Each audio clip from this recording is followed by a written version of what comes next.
Olá pessoal, em mais um programa do Lado Oculto do Sucesso, programa que tem como princípio trazer para vocês o lado que as pessoas normalmente não veem do empreendedor. Hoje nós vamos trazer não uma empresa física, mas um profissional liberal que tem dentro das suas capacidades muitos anos de estudo e dedicação para ser quem é hoje. Tenho uma grande felicidade, grande honra de trazer nosso querido amigo Dr. Naef, né? Que vai nos contar desde os primórdios da sua vida até fase de faculdade, como chegou em Cansanção, né? De onde ele é, para como chegou em Cansanção, e contar também sua história laboral, né? Como ele começou a trabalhar, quando ele se identificou por neuro, por psiquiatria, como ele chegou a essa profissão. Então, meu amigo, seja muito bem-vindo. Muito obrigado. E eu quero, antes de mais nada, conhecer você. Então conta pra gente sua história de infância até começar aí no processo de faculdade. Então, a minha infância eu nasci em Londrina, no Paraná. A gente é chamado lá de Pé Vermelho, porque a terra é bem vermelha. De lá, minha infância foi maravilhosa, porém aconteceram alguns problemas. E esses problemas fizeram que eu e minha família, com 10 anos de idade aproximadamente, fosse morar em outro país. E foi um recomeço pra gente, foi muito difícil. Que país? A gente foi pra Bolívia, Santa Cruz de la Sierra. E foi muito difícil porque meu pai era garçom num restaurante, a gente dormia no restaurante, tinha que se cobrir com um pano de mesa muitas vezes. O banheiro a gente só podia usar quando não tivesse clientes, né? E aí foram acontecendo muitas coisas, acho que dá um livro, né, a nossa vida. E eu vinha pro Brasil todo ano passar férias, e aqui era o paraíso para mim. Aqui que eu falo o Sul. O Sul era o paraíso, era o Brasil que eu conhecia, era o Sul do Brasil. E eu passava 3 meses na casa dos meus avós, eu era muito feliz com os primos, porque lá a gente era sozinho. A gente não tinha família, não tinha parentes, então a gente tinha uma vida mais solitária. No decorrer desse desenvolvimento, minha mãe tinha estudado Direito, e meu avô materno também era advogado. E eu sempre que chegava na casa do meu avô materno, eu via aquele monte de livro, eu achava aquilo lá fascinante. Achava lindo demais, aqueles volumes, né? E eu falava, não, eu quero estudar Direito, eu quero ser advogado, porque eu acho que o advogado é mais culto, mais inteligente, se veste melhor, tinha aquela impressão. Mas como eu estava num país diferente, e os brasileiros que iam para lá, iam para estudar medicina, e eu não entendia por que estão vindo para estudar medicina, né? E nessa, eu tenho meu tio, irmão do meu pai, que ele é médico, e eu sempre admirei ele. Admirava ele porque ele sempre estava sendo procurado, requisitado, agradecido. E eu falava assim, cara, acho que medicina eu tô vendo que está mais perto do povo. Está abraçando mais aquela população, inclusive aquela que mais precisava, também mais carente. Aí comecei medicina, me formei em 2005. Aí eu estava em Campo Grande, sendo ajudado por outro tio, porque nessa questão da formação eu tive a ajuda do meu avô, porque se não fosse por ele a gente não teria nenhuma condição de conseguir ir adiante nos estudos, porque na minha época não tinha internet, e se tinha era muito difícil de você conseguir, então tudo era livros, e livros eram muito caros.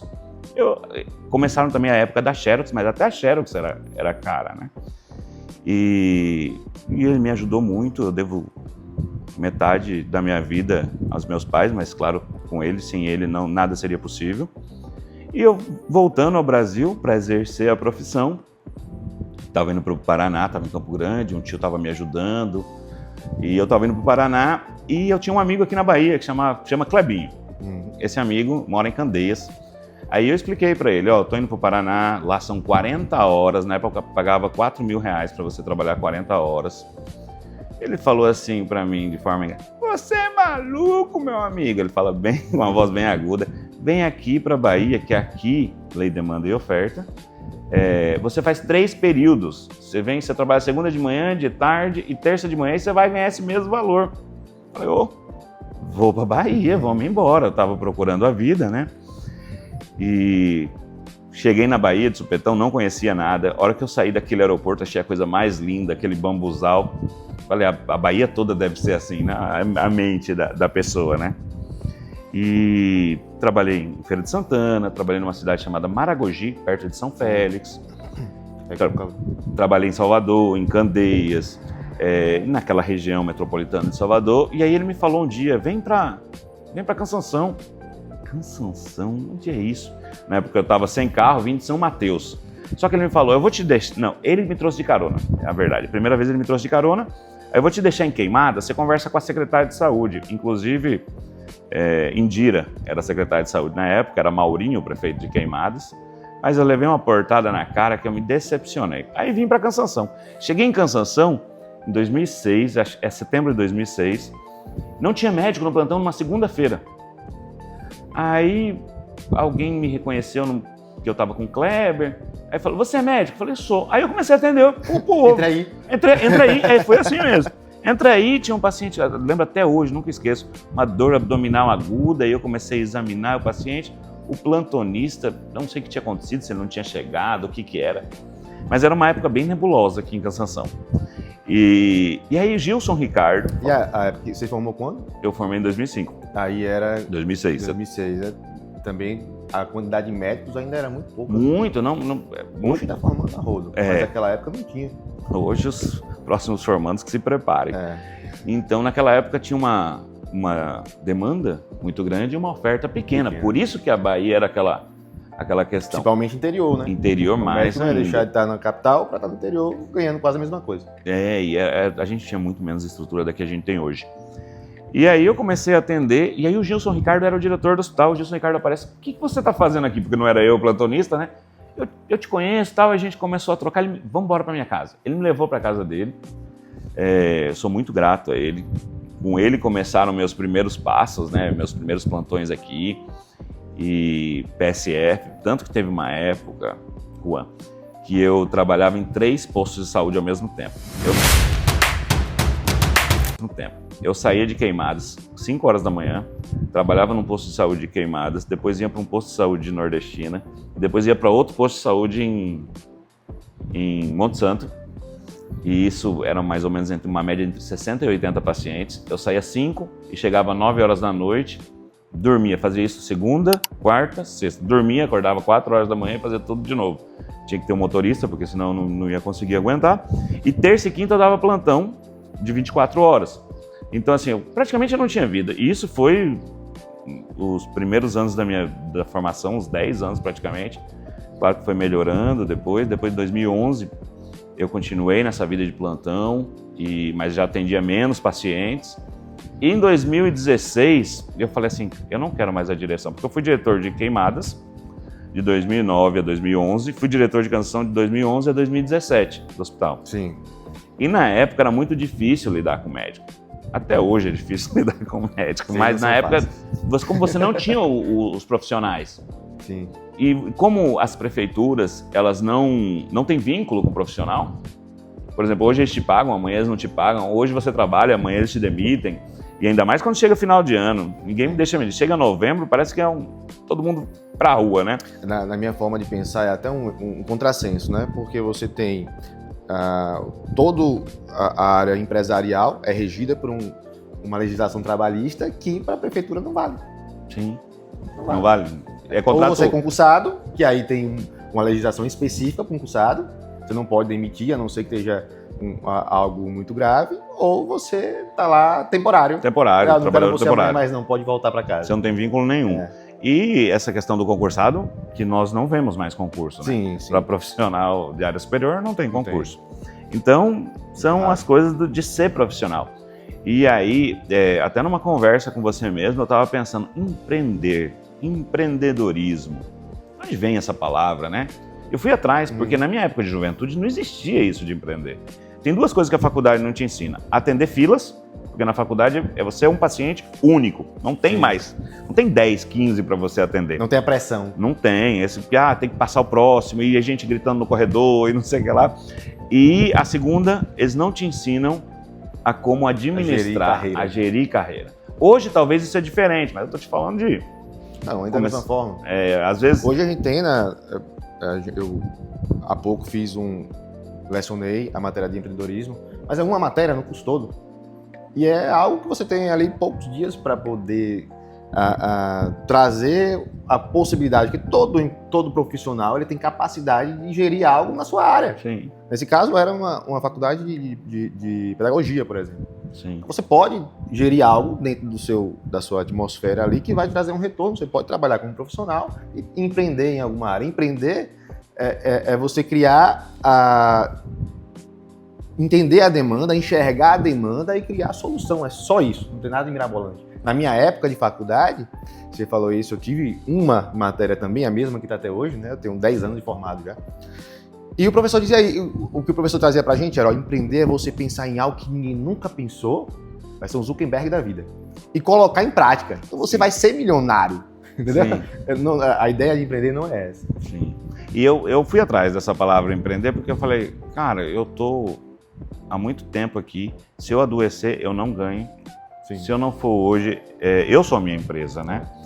E aí eu fiquei pensando, todos os donos de clínica, quando eu cheguei em Canção, acho que não tinha nenhuma clínica. Acho que o Miro tinha alguns consultórios. Alugava consultório. E aí eu falei assim, cara, eu não estou fazendo nada disso. Amanhã, se eu adoecer, acabou a minha renda. Não tenho para onde correr. Aí todos os donos ou era farmácia, ou eram administradores, ou eram... E eu fui atrás dessa palavra empreender, e de fato, na França antiga, empreender queria dizer fazer algo ousado, aqueles que faziam pontes, né? E eu falei, mas e no Brasil, quando chegou essa palavra? Ela chegou no final da década de 90. Então é alguma coisa nova também.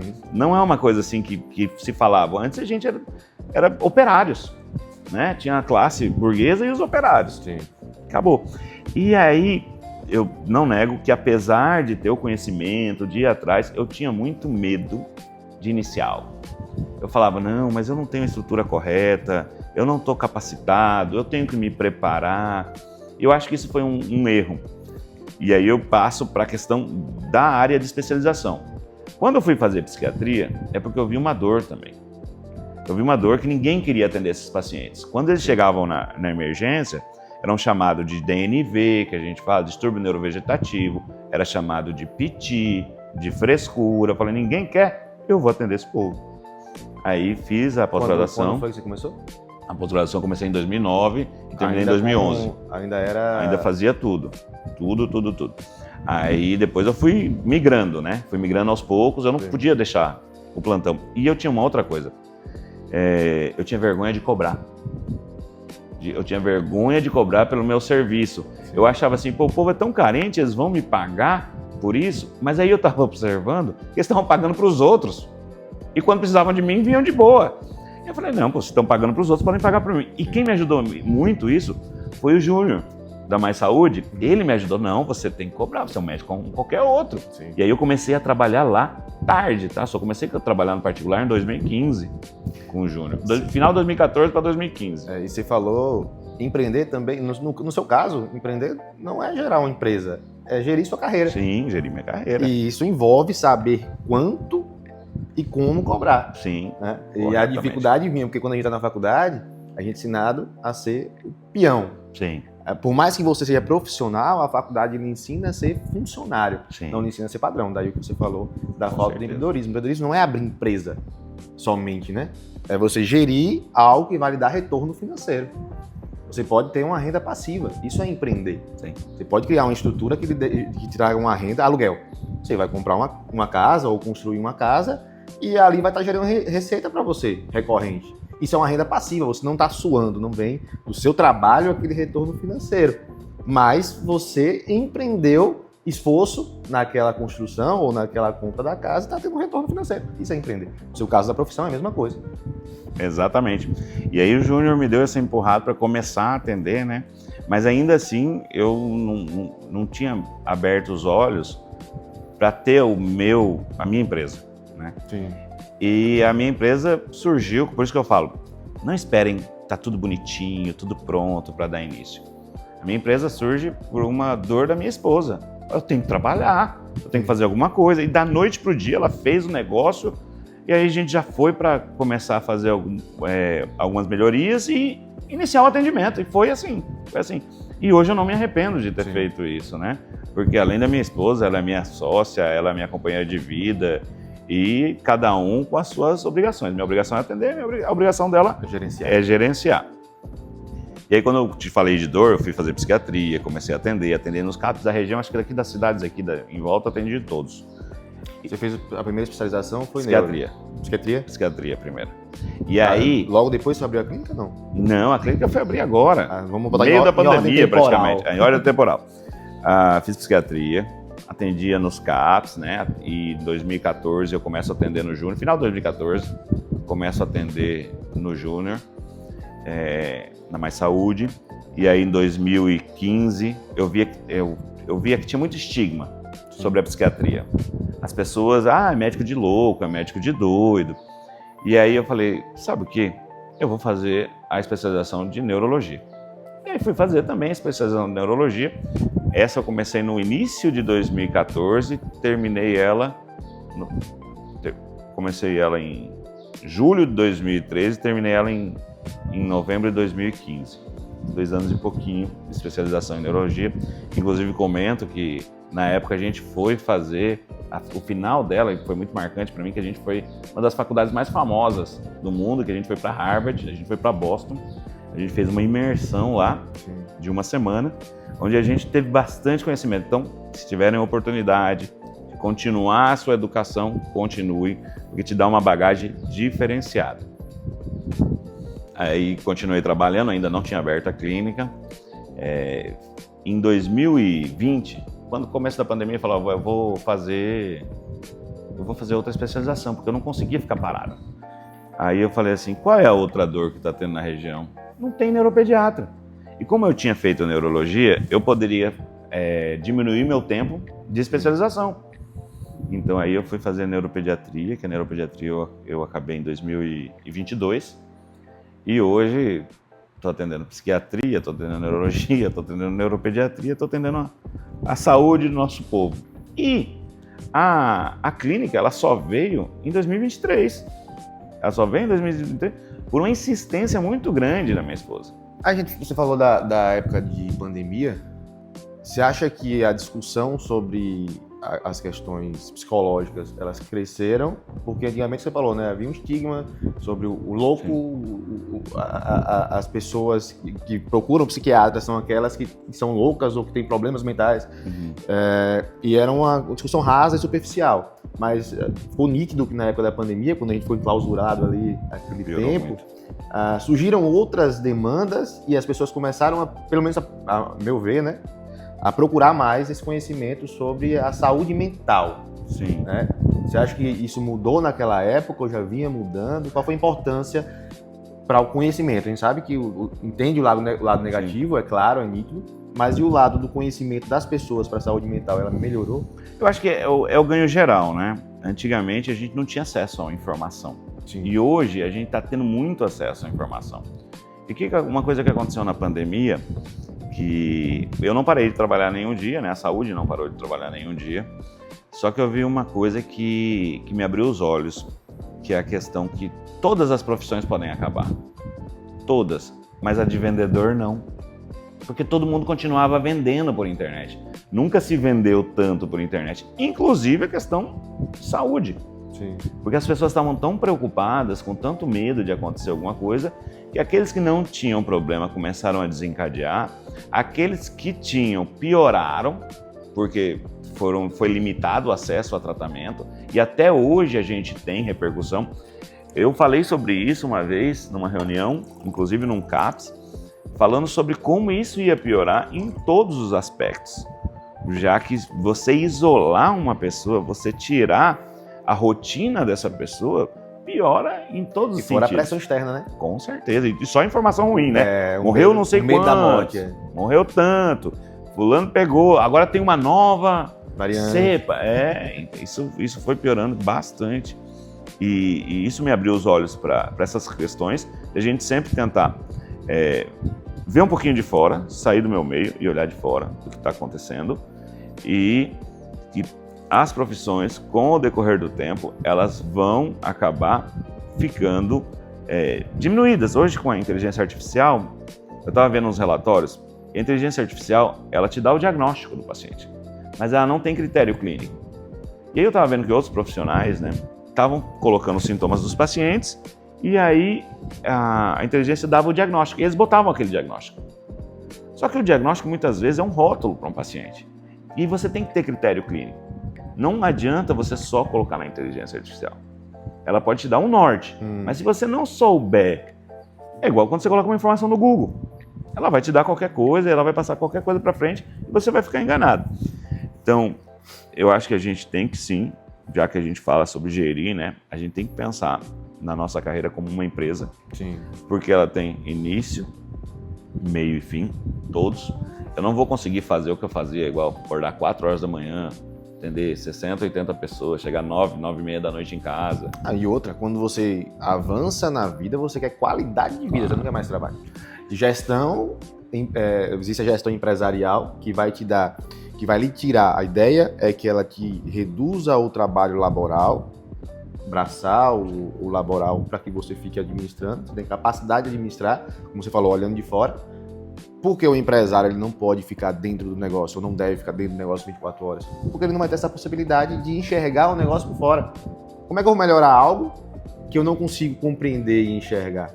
Então, se eu estou ali só atendendo, se eu estou ali só repondo estoque, eu não vou ter tempo para pensar no negócio. E no seu caso é igual, e até mais grave, porque em algum momento, se o empresário ficar doente e ele tem funcionário capaz, esses funcionários vão botar a empresa para frente, vão conseguir trabalhar. No seu caso, não, como você falou. Em ficando doente, não só você, como a família que depende do seu trabalho, da renda que você gera, vai sofrer. Então, gerenciar a profissão, gerenciar a carreira, é entender que você precisa gerar renda extra, ou renda passiva, ou uma empresa, como foi o seu caso, de uma renda ativa, para compor a sua renda mensal, né, para auxiliar nesse momento. Eu sou da época que os médicos, eles geravam muitas rendas passivas, né? E aí essas rendas passivas, elas traziam custos muito maiores, às vezes, do que a valorização dela. Quando eu digo renda ativa, eu coloco um aluguel. Por exemplo, pode ser uma renda ativa, uma ação pode ser uma renda ativa. Passiva. Uma renda passiva. Aliás, eles geravam... Renda ativa. Eles geravam... compravam um carro muito caro, Sim. compravam um apartamento na beira da praia e depois não conseguiam bancar isso e morriam 60, 70 anos, você via eles trabalhando aí para pagar aqueles custos. Gerava despesa ao invés de renda. Isso, gerava eles não despesa. investiam. Eles não investiam. E eu sou um pouquinho dessa época. Eu peguei um pouco dessa fase e agora eu peguei essa fase da modernidade. Porém, hoje quando eu cheguei na Bahia, meu CRM é 20 mil. Então a Bahia, em 80 anos de medicina, 100 anos de medicina, ela só fez 20 mil médicos. Hoje já está em 50 mil, então quer dizer que em 100 anos ela fez 20 mil, em 20 ela já fez 30 mil. Então isso aí é uma explosão. 150% em... A gente piorou muito, eu acredito, né, que a gente piorou muito a questão de formação também, porque é um comércio, virou um comércio, né? Os médicos que vêm de fora, eles não conseguem o CRM, né? De vez, mas é prova. Não, mas... Então não está contabilizando eles ainda. Não, estou contabilizando, porque... Os que conseguiram passar pela prova. Os que conseguiram passar, o que já tem o CRM ativo. Mas é isso, abriram muitas faculdades. Quando eu cheguei aqui tinha 2 faculdades só. Eu cheguei em 2006, não tem muito tempo. Tinha 2 faculdades. Hoje tem, no sul da Bahia tem 2, em Feira de Santana deve ter umas 3 ou 4. Construção no Coité já tem? Hã? Construção no Coité? Coité já tem, então cada vez é mais. E eu acho que os profissionais que estão se formando agora, eles têm muito a crescer com a questão do empreendedorismo, de gestão de carreira, saber como lidar com o financeiro. Isso é muito importante, coisa que não tinha na minha época. Sim. E eu te falo mais, eu tive uma vida muito difícil na infância, mas eu agradeço essa vida difícil que faz eu valorizar as coisas hoje. Se ela fosse um pouquinho mais fácil, talvez não desse valor, não adquirisse esse conhecimento que eu preciso para gerir minha vida, para gerir as minhas finanças e tudo que me rodeia, porque acaba sendo que dinheiro não é importante. Sim, pode ser que ele não seja, ele não compra tempo, mas de fato ele te dá regalias que outras coisas não vão conseguir. Eu também acho que o dinheiro não é o fim.